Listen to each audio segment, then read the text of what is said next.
Hello friends, welcome है आप सभी का हमारे इस चैनल पर। और उम्मीद है आप सब लोग अच्छे होंगे, हम भी अच्छे हैं। तो आज जिस विषय पे हम वीडियो लेकर आए हैं वो है आर्मोल। आर्मोल यानी मुड्डे। ठीक है। अब कई लोगों के कमेंट आए हैं हमारे पास कि वो जब भी कोई ब्लाउज सूट या कोई ड्रेस बनाते हैं तो या तो उनके आर्मोल बड़े हो जाते हैं या उनके आर्मोल नाप से साइज से छोटे हो जाते हैं। तो ऐसा क्यों होता है? तो देखिए फ्रेंड्स, इस चीज को आपको समझना पड़ेगा क्योंकि आर्मोल का सीधा सीधा कनेक्शन आपके गले से होता है। जैसा आप गला बनाएंगे उसी हिसाब से आपको आर्मोल डाउन करना पड़ेगा। ये सब चीजें बहुत छोटी हैं, बहुत बारीकी है, लेकिन आपकी ड्रेस की पूरी फिटिंग और फिनिशिंग इन्हीं चीजों पर डिपेंड करती है। तो इन सब चीजों को समझने के लिए आपको छोटी छोटी बारीकियों को ध्यान में रखना पड़ेगा कि किस वजह से आपके आर्मोल छोटे होते हैं और किस वजह से आपके आर्मोल बड़े होते हैं। देखिए फ्रेंड्स, कोई भी चीज जादू से नहीं होती, हर चीज की टेक्निक होती है और टेक्निक सीखने से ही आती है। अंदाजा नहीं चलता है, सिर्फ टेक्निक होती है और प्रोसीजर होते हैं जिनको आप अपनाएंगे तो आपकी जो भी ड्रेस है, जो भी आपकी डिजाइनिंग है, वो सब चीजें निकल के आएंगी। तो इसके लिए आपको सबसे पहले ये ध्यान देना होगा कि आर्मोल बड़ा क्यों होता है और आर्मोल छोटा क्यों रह जाता है। तो उसके लिए मैं आपको एक चीज पहले बता दूं कि आर्मोल का सीधा सीधा कनेक्शन हमारे गले से होता है। अगर आपका गला बड़ा है तो आर्मोल छोटे कटेंगे और अगर आपका आर्मोल छोटा है तो गले बड़े कटेंगे। इस तरीके से आपको इस चीज को समझना होगा और अपनी ड्राफ्टिंग में ये सुधार करने होंगे। अगर आपने ये सुधार कर लिए तो आपकी ड्रेस की फिनिशिंग और फिटिंग को नंबर 1 होने से कोई नहीं रोक सकता। तो फ्रेंड्स, ड्राफ्टिंग देखने से पहले आप लोगों से रिक्वेस्ट है कि प्लीज़ आप हमारे चैनल को सब्सक्राइब करें, लाइक करें, डन करें, कमेंट करें और हमें बताएं कि हमारी वीडियोस आपको कैसी लग रही हैं और ऐसी कौन सी दिक्कतें हैं जो आपको सिलाई करते हुए परेशान करती हैं।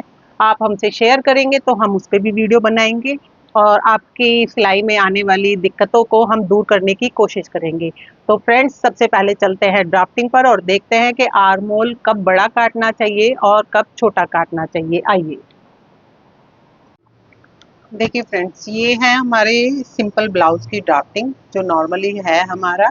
इसमें हमने 5.5 इंच तीरा लिया है और 6 इंच डाउन किया है हमने मुड्डे के लिए। ये चेस्ट लाइन है हमारी, ये डार्ट लाइन है हमारी, जो भी कंधे से हमारी डार्ट का निशान आता है वो है, और ये नीचे हमारा मार्जिन है। ठीक है जी। ये हमारी सिंपल ब्लाउज की ड्राफ्टिंग है। इसमें नॉर्मली तीरा लिया है हमने 5.5 इंच का और 6 इंच हमने मुड्डा डाउन किया है। और इसमें जो नेक है वो है हमारा, फ्रंट का नेक है 7 इंचज और पीछे का है 10, 9, 8 जो भी हो आपका, आप वो ले सकते हैं। तो ये आप समझिएगा, जो हमारा 7 इंच या 7 इंच से बड़ा गला होता है बैक साइड का, फ्रंट की बात नहीं कर रहे हैं हम, बैक साइड की बात कर रहे हैं। जो बैक साइड का हमारा नेक होता है, अगर वो 7, 8, 9, 10 या उससे भी कहीं बड़ा है तो ये जो तीरा है ये आप 5.5 ही लेंगे, इससे बड़ा नहीं लेंगे। और जिसमें आप तीरा 5.5 लेंगे उसके आर्मोल आप 6 इंचज ही लेंगे, 6 इंच से ज्यादा नहीं लेंगे। ठीक है। कई लोग ये कहते हैं कि आर्मोल 21 है हमारा, ठीक है, नेक 10 इंच है लेकिन आर्मोल 21 है हमारा, और कोई कहता है नेक हमारा 10 इंच है लेकिन क्या कहते हैं आर्मोल हमारा 17 है। तो सब में ये 6 इंच ही क्यों लेना है, तो वो मैं आपको समझाती हूँ। ये बहुत छोटी सी बात है, अगर आप इसको समझ लेंगे तो आपको आगे के लिए दिक्कत नहीं होगी। देखिए, 6 इंच जो ये हमने डाउन किया है, अगर मान लीजिए हमारा 17 आर्मोल है, 6 इंच हमने ये डाउन किया है, जो भी चेस्ट है हमारी वो चेस्ट का 4 प्लस हाफ इंच या प्लस 1 इंच जो भी आपने लिया है वो आपने यहाँ ले लिया है। ठीक है। अगर आपकी चेस्ट हैवी है तो ये लाइन हैवी ही आएगी। मान लीजिए हमारी चेस्ट है यहाँ पर 36 इंच, हमने 36 का लिया है 9 और प्लस किया है इसमें 1 इंच या आधा इंच मान लीजिए, तो ये हो गया हमारा 9.5 इंच। तो ये लाइन जो है वो हमारी 9.5 इंच की है। ठीक है जी। यहाँ से 6 इंच डाउन होने के बाद जो ये शेप की है हमारी, ये इस तरीके से 9 इंच आ गई। लेकिन अगर आपकी चेस्ट हैवी है और आर्मोल हैवी है मान लीजिए ये 38 है या 40 है, हम मान लेते हैं इसको, ये 40 इंच चेस्ट है हमारी, तो 40 का 4 लेंगे हम 10 इंच और प्लस हाफ इंच करेंगे तो ये हो गया हमारा 10.5 इंच, यानी इससे 1 इंच एक्स्ट्रा। मैं दूसरे कलर के पेन से करके दिखाती हूँ ताकि आपको कोई डाउट ना रहे। तो ये जो हमारा आएगा वो हमारा आएगा आपका 10.5 इंच। अब देखिएगा, समझिएगा, ये हो गया हमारा 10.5 इंच, यानी ये यहाँ पर आ गया हमारा। ठीक है, दूसरे कलर के पेन से समझ लीजिए आप इस चीज को तो समझ में आ जाएगा। ये हमारा हो गया 9.5 इंच। अब हमें ये आर्म होल बढ़ाने की जरूरत नहीं है कि हमारी चेस्ट हैवी है और मुड्डा हैवी है तो हमें ये आर्म होल बढ़ाना है, जी नहीं। ये देखिए, यहाँ से ये लाइन यहाँ पहुंच गई है तो आपका आर्म होल तो ऑलरेडी बढ़ गया। ठीक है जी, समझिएगा इस चीज को। लोग इस चक्कर में ज्यादा गड़बड़ करते हैं कि अगर 18 आर्म होल है तो ये 6 इंच डाउन है और अगर 20 आर्म होल है तो ये 6.5 कर देते हैं। ये गलत है। अगर 18 है या 20 है, जो भी है, ये 6 इंच ही डाउन होगा अगर बैक का गला आपका 8 इंच या 8 इंच से बड़ा है तो। ठीक है, जो आपका मुड्डा बढ़ेगा वो चेस्ट लाइन से बढ़ेगा। अगर 36 चेस्ट है तो यहाँ तक आएगा, अगर 40 चेस्ट है तो यहाँ तक आएगा। तो जो ये एक्स्ट्रा है, ये आर्म होल आपका यहाँ से यहाँ तक ये इस तरीके से बढ़ जाएगा। आप इस चीज को समझिए, ये मत समझिए आप के आपका जो वो है, अगर चेस्ट हैवी है तो आपको ये आर्म होल का डाउन भी बढ़ाना पड़ेगा, ये गलत है आपका। अगर आप ऐसा मान के चल रहे हैं तो ये आपका गलत है। ठीक है जी, सबसे पहला तो ये डाउट है, ये आप अपना दूर कर ले। ठीक है, अब आते हैं कि बड़ा आर्म होल हम किसमें रखते हैं। ठीक है, फिर भी मैं ये बताती हूँ आपको, ये तरीका मैंने कईयों में बताया है। अगर आपका जो भी आर्म होल है, आप जहां तक आपका है, आप इस तरीके से इंची टेप रखकर उसको नाप सकते हैं। ये देखिए, ये 20 आर्म होल है, पूरा 10 आ रहा है। बाई चांस अगर ये इतना उतना छोटा आता है तो उसका भी बढ़ाने का मैं तरीका बताती हूँ आपको। आपको ये वाला जो कटिंग आपने शेप दी है यहाँ तक, इसको आप थोड़ा सा अगर डाउन कर देंगे, यहाँ कुछ नहीं छेड़ेंगे, इसको अगर आप यहाँ से डाउन कर देंगे तो आपका आधा इंच पौना इंच देखिएगा आर्म होल अपने आप बढ़ जाएगा। ये देखिए, ठीक है, ज्यादा उठापटक करने की जरूरत नहीं है, छोटी छोटी चीजें हैं, आप इनको समझें।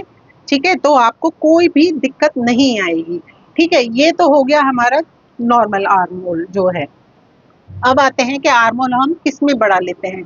आर्म होल हम बढ़ा लेते हैं जब पीछे का गला 0 साइज हो, बोट नेक हो या फिर कॉलर वाला हो। ठीक है जी, ये 3 चीज आप याद रखेंगे, बोट नेक हो, कॉलर वाला हो या 0 साइज हो। 0 साइज बोलते हैं बिल्कुल जो कंधे से लगा हुआ नेक आता है। तो उसके लिए हमें शोल्डर नापने पड़ते हैं। शोल्डर जितने भी हैं, मान लीजिए जो हमने अब शोल्डर नापा है वो आपका 15 इंच है। ठीक है जी, 15 है तो उसमें हम तीरा लेंगे आपका पूरा पूरा 7.5 इंच, ये ध्यान रखिएगा। ठीक है जी, पूरा 7 मार्जिन लेंगे। और जो ये आर्म होल हम डाउन करेंगे ये भी हम फिर 7 इंच पर डाउन करेंगे, ये ध्यान रखिएगा।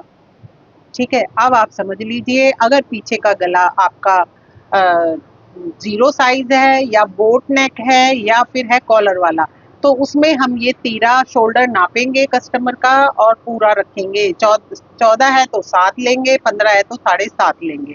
ठीक है, और इसको भी डाउन हम 7 इंच का करेंगे, ये समझिएगा। ठीक है, इसको करने के बाद जो भी आपकी साइज है, चेस्ट लाइन है, आप उस चेस्ट लाइन को यहाँ पर ड्रॉ करेंगे।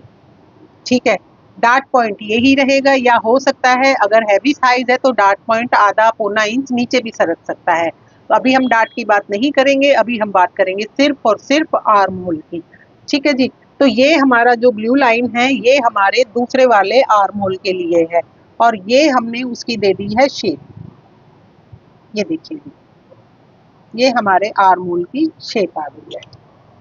ठीक है जी, ये हमारे दूसरे वाले आर्म होल की शेप आ गई। इसमें अब एक काम और करना है आपको जो मोस्टली लोग नहीं करते, इसको कम से कम यहाँ से आपको पौना इंच डाउन करना होगा। ठीक है, पौना इंच डाउन करना होगा, जितना आपके नेक की विड्थ रखते हैं आप वो छोड़िए और इसको यहाँ से पौना इंच डाउन करेंगे, नहीं तो ये कंधे पर टिकेगा नहीं आपका, ये गड़बड़ कर जाएगा। ठीक है फ्रेंड, फिर समझिए इस चीज को, जो ये ब्लू ब्लू वाली लाइन है, अगर नेक पीछे का बोट नेक है आपका, 0 साइज का नेक है या है कॉलर वाला, चाहे वो हाफ कॉलर हो चाहे वो फुल कॉलर हो, चाहे वो वैन पट्टी हो चाहे चाइनीज कॉलर हो, उसमें आपको तीरा पूरा रखना पड़ेगा। और जो आर्म होल डाउन करेंगे वो आप 7 इंच पे करेंगे, बाकी ब्लाउज नॉर्मल ही रहेगा। चेस्ट लाइन डलेगी आपकी सेम जैसे उसमें डलती है, चेस्ट का 4+1 इंच, ठीक है। ये आर्म होल की शेप हो जाएगी आपकी, और ये 1/4 इंच डाउन होगा। इस बात का प्लीज प्लीज प्लीज आप ध्यान रखेंगे। अगर ये आपने ध्यान नहीं रखा तो ये आपके लिए दिक्कत की बात हो जाएगी, ठीक है फ्रेंड। तो मुझे उम्मीद है कि आपको ये सब चीजें समझ में आ गई होंगी। अगर फिर भी अगर आपको कोई दिक्कत है तो आप मुझे कमेंट कर सकते हैं। आज आप मुझे मेरी वीडियो पर कमेंट कर दीजिएगा, मैं डिटेल में समझा दूंगी। और लाइव करती हूँ 12:30 बजे, रात को 10:30 बजे, तो मैं उस लाइव में भी आपको समझा सकती हूँ। उम्मीद है आपको ये सब चीजें समझ में आ गई होंगी। तो फ्रेंड, आज के लिए इतना ही, और आप सभी से रिक्वेस्ट है कि हमारी वीडियो को प्लीज़ प्यार दीजिए, अपना पूरा देखिए, क्योंकि इसमें हम बहुत छोटी छोटी चीज़ें आपको बता रहे हैं। अगर आपने ये सब चीज़ें अपनी सिलाई में, अपनी ड्राफ्टिंग में अपनाई तो आपकी ड्रेस को खूबसूरत बनने से कोई नहीं रोक सकता। तो फ्रेंड्स, आज के लिए इतना ही। मुझे उम्मीद है आपको समझ में आ गया होगा कि छोटे आर्म होल कहाँ लेने हैं, बड़े आर्म होल कहाँ लेने हैं, छोटे आर्म होल क्यों लेने हैं, तीरा छोटा क्यों लेना है, और बड़ा तीरा क्यों लेना है। तो फ्रेंड्स, आज के लिए इतना ही। थैंक यू सो मच हमारे चैनल पे विजिट करने के लिए। Thank you so much.